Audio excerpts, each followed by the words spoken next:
요즘 주식 얘기 안 나오는 자리가 없죠. 저도 그래요. 며칠 전에 코스피가 사상 처음으로 9천을 넘었거든요. 6월 18일에 9,063으로 마감했어요. 지수만 보면 다들 부자가 됐어야 정상인데 막상 제 통장을 보면 그렇게 안 늘어 있더라고요. 열심히 사고 팔고 화면도 자주 들여다보는데 손에 남는 건 생각보다 적어요. 오늘 얘기하고 싶은 건 그거예요. 어떤 종목을 사라가 아니라 지금 내 통장에서 조용히 새고 있는 비용이요. 수익률 올리는 얘기는 잠깐 미뤄두고 새는 구멍부터 같이 막아보자는 거예요. 그게 9,000피 장세에서 직장인이 제일 못 보고 지나치는 부분이거든요.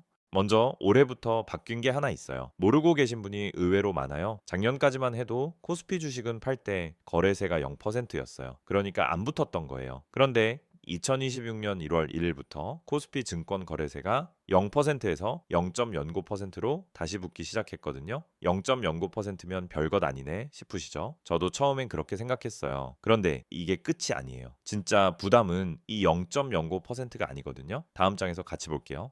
코스피 주식을 팔 때 실제로 빠지는 건 0.09%가 아니라 0.20%예요. 왜냐하면 원래부터 붙어 있던 농어촌특별세 0.15%가 그대로 얹히거든요. 그래서 거래세 0.09% 더하기 농특세 0.15% 합쳐서 0.20%인 거예요. 코스닥은 좀 다른데 코스닥은 농특세가 없는 대신 거래세 자체가 0.15%에서 0.20%로 올랐어요. 결국 코스피든 코스닥이든 팔 때 0.20%가 빠진다라고 기억하시면 편해요. 그리고 중요한 건 이게 살 때가 아니라 팔 때 붙는다는 거예요. 그래서 자주 파는 사람한테 더 아픈 세금이에요. 여기서 꼭 짚고 넘어갈 게 하나 있어요. 이전 에피소드에서 해외 주식 양도세를 다룬 적이 있거든요. 그때 그 세금이랑 이건 완전히 다른 거예요. 양도세는 번 돈, 그러니까 차익에만 붙어요. 손해 보면 안 내요. 그런데 이 거래세는 번 돈이 아니라 파는 금액 전체에 붙거든요. 무슨 말이냐면 손해를 보고 팔아도 떼간다는 거예요. 예를 들어 1,000만 원어치를 팔면 이게 수익이든 손실이든 상관없이 0.20%인 2만 원이 빠져요. 그것도 제가 따로 신고하는 게 아니라 파는 순간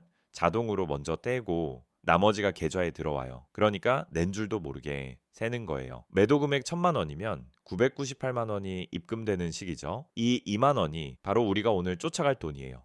그럼 멀쩡하던 거래세가 왜 갑자기 도로 붙었지? 이게 궁금하실 거예요. 사실 이 거래세는 원래 단계적으로 내리고 있던 세금이었어요. 금융투자소득세, 줄여서 금투세라는 새 세금을 도입하기로 하면서 그럼 거래세는 낮춰주자 하고 깎아왔던 거거든요. 그런데 그 금투세가 폐지됐어요. 새 세금이 없어지니까 그러면 깎아줬던 거래세를 도로 올리자가 된 거예요. 일종의 대체 재원인 셈이죠. 찬반을 따지자는 게 아니에요. 다만 이 배경을 알면 왜 내 매도창에서 갑자기 돈이 더 빠지는지는 납득이 되거든요. 자, 이제 오늘의 핵심이에요. 무서운 건 세율이 아니라 회전율이에요. 한 번 팔 때 0.20%, 1,000만 원에 2만 원. 이것만 보면 정말 별것 아니거든요. 그런데 이게 팔 때마다 또 붙는다는 게 함정이에요. 같은 1,000만 원을 가지고 한 달에 한 번 파는 사람이랑 한 달에 4번 파는 사람은 1년 뒤에 낸 세금이 완전히 달라져요. 여기서 회전율이라는 말이 나와요. 어렵게 들리지만 간단해요. 얼마나 자주 사고 파느냐예요. 돈의 크기가 아니라 그 돈을 몇 번이나 굴렸냐는 거죠. 회전율이 높을수록, 그러니까 자주 사고 팔수록 거래세는 차곡차곡 쌓여요. 그래서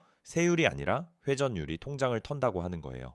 그럼 숫자로 한번 볼게요. 미리 말씀드리면은 이건 가정을 단순하게 둔 계산 예시예요. 당신은 무조건 이만큼 낸다가 아니라 이렇게 매매하는 사람이라면 대략 이 정도 하고 감 잡는 용도로 봐주세요. 1,000만 원을 그때그때 전부 사고 판다고 가정할게요. 한 번 팔 때 0.20%니까 2만 원이에요. 한 달에 한 번, 1년에 12번 파는 분은 2만 원 곱하기 12. 연 24만 원이에요. 한 달에 4번, 1년에 48번 파는 분은 2만 원 곱하기 48, 연 96만 원이 거래세로만 나가요. 여기에 단타 강도가 더 세서 1년에 100번쯤 사고 파는 분이라면 2만 원 곱하기 100, 연 200만 원이에요. 원금 1,000만 원에 20%죠. 종목으로 20% 버는 것도 쉽지 않은데 세금으로 20%가 먼저 빠진다라고 생각하면 좀 아찔하잖아요. 참고로 이건 세금만 계산한 거고 증권사 거래 수수료는 또 별개로 붙어요. 반대로 같은 1,000만 원을 거의 안 건드린 사람은 어떨까요? 1년에 한두 번만 손대는 분은 2만 원에서 4만 원 정도예요. 방금 본 단타 하시는 분의 연 96만 원, 200만 원이랑 비교하면